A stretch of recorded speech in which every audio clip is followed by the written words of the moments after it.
नमस्कार बालमित्रांनो, आज आपण इयत्ता 5वी वार्षिक मूल्यांकनासाठी जी प्रश्नपत्रिका आहे, सराव प्रश्नपत्रिका, त्या सराव प्रश्नपत्रिकेतील सर्व प्रश्नांचा अभ्यास करणार आहोत। यापूर्वी आपण इयत्ता 5वी मराठी आणि गणित या 2 सराव प्रश्नपत्रिका सोडवलेल्या आहेत। आज आपण विषय परिसर अभ्यास भाग 1 ही प्रश्नपत्रिका सोडवणार आहोत। ही सराव प्रश्नपत्रिका आहे। याच पॅटर्नमध्ये तुम्हाला वार्षिक परीक्षेसाठी प्रश्नपत्रिका येणार आहे। तर यामध्ये जर विचार केला तर तोंडी आणि लेखी असे एकूण 30 गुणांची ही चाचणी होणार आहे। ओके, पुढे पहा, तोंडी पाहूया आपण। तोंडी प्रश्न या ठिकाणी दिलेले आहेत। पहा, तोंडीसाठी 6 गुण आहेत आणि लेखीसाठी 24 गुण, असे 30 गुणांची चाचणी आहे। तोंडीमध्ये इथं 6 मार्कासाठी 5 प्रश्न विचारलेले आहेत। त्यामध्ये प्रश्न क्रमांक पहिला आहे, चिक्कीमध्ये असणारे विविध घटक सांगा। तर तुम्हाला ही तोंडी परीक्षा असल्यामुळे तोंडी उत्तरे द्यायची। आता चिक्की म्हटलं की चिक्की ही शेंगा, गूळ यापासून बनवलेली असते। मग त्यामध्ये कोणते घटक असणार आहेत?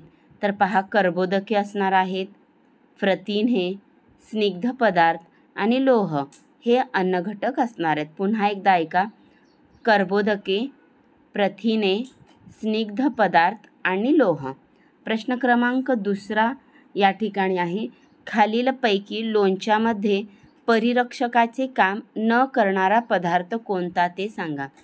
तर पहा, इथं पदार्थ दिलेत, कैरी, तेल, मीठ, हळद आणि साखर। तर पहा, यापैकी परिरक्षकाचे काम न करणारा पदार्थ म्हटलेला आहे। तर परिरक्षकाचे काम न करणारा पदार्थ आहे कैरी। ओके, प्रश्न क्रमांक तिसरा, ठिबक सिंचन पद्धतीचा फायदा कोणता?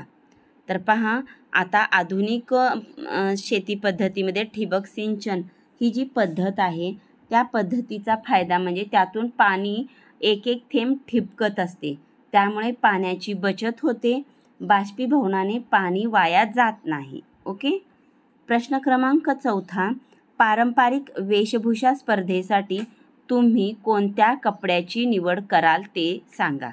तर पहा, पारंपरिक वेशभूषा म्हटलेलं आहे।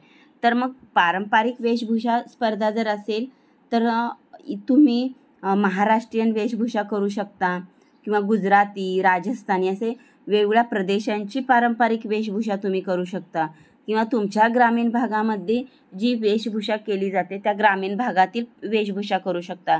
शेतकऱ्याची वेशभूषा सुद्धा तुम्ही करू शकता। तर पहा, महाराष्ट्र, गुजराती, राजस्थान, काश्मीर इथल्या वेगवेगळ्या पारंपरिक वेशभूषा तुम्ही सादर करू शकता, ओडिसा वगैरे। तर यापेक्षा वेगळं तुमचं उत्तर असेल तरी सुद्धा तुम्ही देऊ शकता। प्रश्न क्रमांक 5वा, सायकलचा वापर का करावा यामागील 2 कारणे सांगा। तर पहा, सायकलचा वापर केल्याने शरीराला व्यायाम मिळतो, त्याचप्रमाणे सायकल वापरल्याने प्रदूषण होत नाही, त्यामुळे इंधनाची बचत होते आणि आपली कार्यक्षमता वाढते। अशा पद्धतीने तुम्ही सायकलचा वापर करण्यामागे कारणे सांगू शकता। यापेक्षा वेगळी कारणे सुद्धा तुम्ही देऊ शकता। ओके, आता लेखी चाचणीमध्ये प्रश्न क्रमांक 6वा आपण पाहणार आहोत। पहा, या ठिकाणी पुढील प्रश्नांची एका शब्दात उत्तरे लिहा म्हटलेलं आहे। पुढील प्रश्नांची एका शब्दात उत्तरे लिहा। त्यामध्ये 1 क्रमांक, हरित क्रांतीचे श्रेय टिमटिंब या शास्त्रज्ञांना आहे। या ठिकाणी 3 ऑप्शन दिलेले आहेत, त्यातील बरोबर ऑप्शन आहे MS स्वामीनाथन। हरित क्रांतीचे श्रेय MS स्वामीनाथन या शास्त्रज्ञांना आहे। त्यामध्ये दुसरा क्रमांक आहे, पहिल्या जोडीतील संबंध ओळखून दुसरी जोडी पूर्ण करा। पहा, दूध उकळणे आहे, तर पापड वाळवणे। ओके, दुसरा क्रमांक आहे या ठिकाणी, नावे लिहा, A जीवनसत्वाच्या अभावामुळे होणारा विकार। तर पहा, A जीवनसत्वाच्या अभावामुळे होणारा विकार आहे राथांदळेपणा।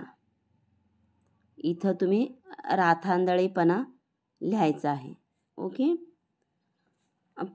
त्यामध्ये चौथा क्रमांक आहे, प्रदूषण न करणारे वाहन ओळखून त्याचे नाव लिहा। प्रदूषण न करणारे वाहन आहे शिडाचे गलबत. तर तुम्हाला या ठिकाणी शिडाचे गलबत असं लिहायचं आहे. ओके. चला प्रश्न क्रमांक 6व्यातील 5वा क्रमांक आपण पाहूयात. चूक की बरोबर ते लिहा. कृत्रिम उपग्रहांच्या मदतीने होणाऱ्या संदेशवहनाला खूप वेळ लागतो. हे वाक्य चुकीचं आहे, कारण कृत्रिम उपग्रहाच्या मदतीने संदेशवहन हे खूप वेगाने घडत असते. ओके. प्रश्न क्रमांक 7वा. पुढील प्रश्नांची उत्तरे लिहा. सांडपाण्यावर प्रक्रिया करूनच ते बाहेर सोडण्याची सक्ती कारखानदारावर का केली आहे? कारखान्यांच्या सांडपाण्यात विषारी पदार्थ असल्याने जलस्रोतांचे प्रदूषण होऊन जलचरांना घातक ठरते. पिण्यासाठी इतर कोणत्याही कामासाठी ते वापरता येत नाही, म्हणून सांडपाण्यावर प्रक्रिया करूनच ते बाहेर सोडण्याची सक्ती केली आहे. देवराईला वरदान का मानले जाते? देवराईमधील एकही झाड तोडले जात नाही, वनस्पती व प्राण्यांचे रक्षण होते, म्हणून देवराईंना वरदान मानले जाते. ओके. चला पुढील प्रश्न 7व्यामधील नवजात बालकांना विविध लसी देण्यात येतात, त्यामागील कारण लिहा. लसीकरणामुळे विविध रोगांविरुद्ध प्रतिकारक क्षमता विकसित होते, म्हणून नवजात बालकांना क्षय, घटसर्प, पोलिओ, धनुर्वात, डांग्या खोकला या रोगांविरुद्ध लसी देण्यात येतात. स्थायू व वायू पदार्थांच्या कणांची रचना दाखवणाऱ्या आकृत्या काढा. व्हिडिओ पॉज करा आणि आकृत्या पहा. प्रश्न ई. तुम्ही काय कराल? तू खूप बडबड करतेस असे सर्वजण तुम्हाला सांगतात. बोलण्याआधी विचार करून आवश्यक तेवढेच बोलेन. 2. साची छान चित्रे काढते. तुम्हाला चित्रकला व्यवस्थित जमत नाही. साचीला विनंती करून तिच्याकडून चित्रकला शिकेन. प्रश्न क्रमांक 8वा. पुढील प्रश्न सोडवा. आकृतीचे निरीक्षण करा व प्रश्नांची उत्तरे लिहा. आकृतीमध्ये कोणती इंद्रिय संस्था दाखवली आहे? उत्तर श्वसन संस्था. या संस्थेतील भागांची नावे लिहा. नाक, श्वासनलिका, फुफ्फुसे, श्वासपटल. वायूंची देवाणघेवाण कुठे व कशी होते स्पष्ट करा. फुफ्फुसातील वायुकोशात हवेतील आणलेला ऑक्सिजन बारीक रक्तवाहिन्यात शोषला जातो. त्याचवेळी शरीरातून आलेल्या रक्तातील कार्बन डायऑक्साईड वायुकोशात शोषला जातो.